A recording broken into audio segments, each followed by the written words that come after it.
Friends అందరు ఎట్లున్నారు? మంచిగా ఉన్నారా? నేను ఈరోజు సింపుల్గా గోడ్చిక్కుడుకాయ కూర వేస్తున్నాను. రెండు పదార్థాలు చాలండి. వంట రాని వాళ్ళు కూడా ఈజీగా వండేస్తారు. ఆల్రెడీ ఆయిల్ పెట్టుకొని పోపు గింజలు వేస్తున్నా అండి. ఆనియన్స్ వేద్దాం. ఒకసారి కలిపి కొంచెం సాల్ట్ వేసి మూత పెట్టి మగ్గిద్దాం. మీ అందరికీ తెలిసిందే, సాల్ట్ వేస్తే తొందరగా ఉల్లిపాయ మగ్గుతుంది. ఉల్లిపాయ మగ్గిందా లేదా చూద్దాం. ఉల్లిపాయ మగ్గిందండి. కొంచెం అల్లం వెల్లుల్లి పేస్ట్ వేసుకుందాం. పేస్ట్ కూడా మగ్గిందండి. పసుపు వేసుకుందాం. పసుపు కూడా మంచిగా ఫ్రై అయింది. ఇప్పుడు గోడ్చిక్కుడుకాయలు వేసుకుందాం. గోడ్చిక్కుడుకాయని మంచిగా కలుపుకొని ఫ్రై అయ్యాక మూత పెట్టుకొని ఫ్రై చేసుకుందాం. ఇలా కలుపుకున్నాక మంచిగా మూత పెట్టుకొని మంచిగా ఫ్రై అయ్యాక మగ్గిద్దాం. ఫ్రై అయిందో లేదో చూద్దామండి.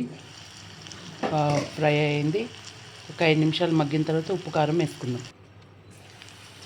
మంచిగా ఫ్రై అయిందండి. ఇప్పుడు ఉప్పు కారం వేసుకుందాం. దీనికి సరిపడినంత కారం, అలాగే ఉప్పు మంచిగా కలుపుకుందాం. ఇప్పుడు మంచిగా కలుపుకున్నాం కదండి. ఒక 2 నిమిషాలు మూత పెట్టుకొని మగ్గిద్దాము.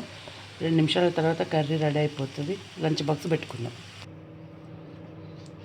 కర్రీ అయిందండి. హాఫ్ వేసిన బాక్స్లో పెట్టుకుందాం. ఎంతో సింపుల్గా గోడ్చిక్కుడుకాయ కూర రెడీ అండి. వంట రాని వాళ్ళు కూడా వంట చేసుకోవచ్చు. ముఖ్యంగా బ్యాచిలర్స్ చేసుకొని తింటే బాగుంటుందండి. చూసారు కదండి, ఎంతో సింపుల్గా రెడీ అయి పిల్లలు కూడా చాలా ఇష్టంగా తింటారండి. కర్రీ బాగుంటుంది.